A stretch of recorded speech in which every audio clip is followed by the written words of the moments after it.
Salut tout le monde, c'est Zido et aujourd'hui on se retrouve pour une nouvelle vidéo qui sera le test du Rubik's Cube Fantôme. Et je pense que ça va être un peu compliqué.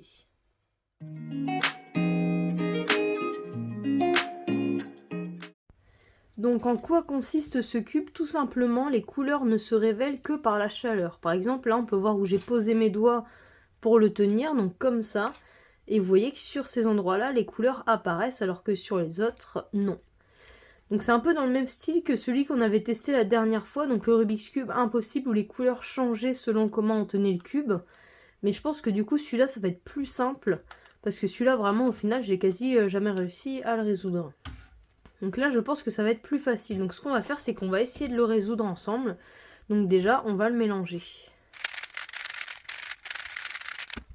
Donc déjà ce que je peux dire c'est qu'il tourne assez bien.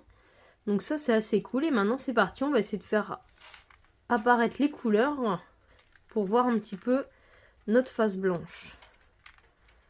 Donc voilà, donc notre face blanche elle est ici, il y a le logo, vous voyez. Donc maintenant on va essayer de trouver les pièces de notre croix. Ça va vraiment pas être évident. Voilà, donc j'en ai deux, une là, donc blanc, rouge, blanc, vert. Donc hop.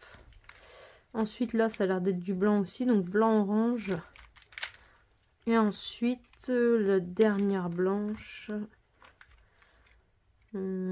Ça c'est du jaune, peut-être là. Jaune, jaune. Hop. Alors c'est cool, je trouve déjà pas la dernière blanche.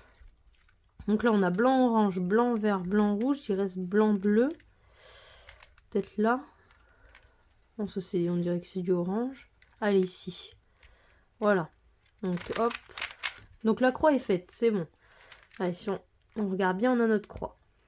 Donc maintenant on passe au F2L. Donc là déjà je vois cette paire là. On voit assez bien. Donc vert c'est là. Ensuite là je vois une paire ici aussi. Là. La blanc, enfin la rouge et bleue. Donc il va là. Ensuite je vois ici le coin vert et rouge. L'arrêt de vert et rouge est là. Donc hop. Et je l'insère par derrière. Donc là ça va, les couleurs commencent à être bien visibles. Et ensuite ici la dernière paire qui est là. Donc l'OLL. Donc une zune. Je crois que c'est zune anti-zune d'ailleurs. Je dis jamais ça. Et là par contre je crois que c'est une J. Ah non, c'est une T. Et voilà. On a réussi à le résoudre assez facilement. Donc maintenant ce qu'on va faire c'est qu'on va essayer de se chronométrer en résolvant ce cube pour voir un petit peu comment on fait. Enfin combien on fait. Voilà, donc j'ai mélangé le cube. Donc là bon c'est un peu de la triche parce que les couleurs commencent tout doucement à réapparaître. Après on peut pas dire qu'on voit hyper bien non plus. Mais du coup on va tester quand même.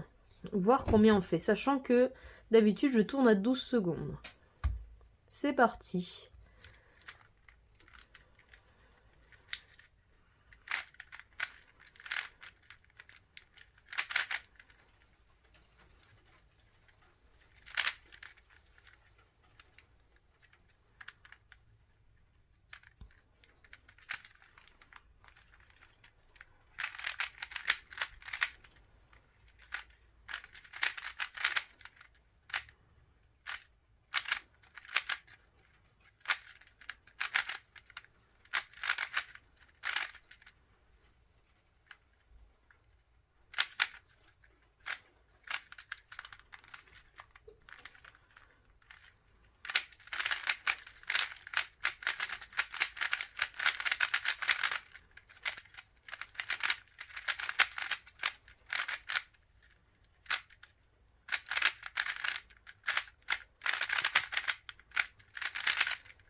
Voilà, bon, il y a eu plusieurs soucis. Déjà, je voyais pas les couleurs. J'ai confondu du jaune avec du blanc. Aussi, j'ai foiré mon Noël. Bon, ça, par contre, c'est pas la faute des couleurs qu'on voit pas. Hein, c'est juste moi. Voilà, donc 1 minute 05. Donc, évidemment, c'est vraiment très très compliqué. Après, je sais que Max Park dessus, il avait fait, allez, peut-être moins de 15 secondes. Mais bon, c'est Max Park. En tout cas, j'aime beaucoup ce cube. Je le trouve super intéressant. J'aime bien le résoudre. Enfin, je trouve ça vraiment marrant qu'on voit les couleurs avec la chaleur, je vous mens pas. Donc voilà, c'était une belle découverte, j'ai bien aimé, donc n'hésitez pas à le prendre, c'est assez drôle. Et je le trouve surtout beaucoup plus facile que notre Rubik's Cube Impossible qui lui me prend vraiment la tête et me rend complètement folle. Voilà, j'espère que cette vidéo vous a plu. On se retrouve la semaine prochaine pour une nouvelle vidéo. Allez, salut tout le monde!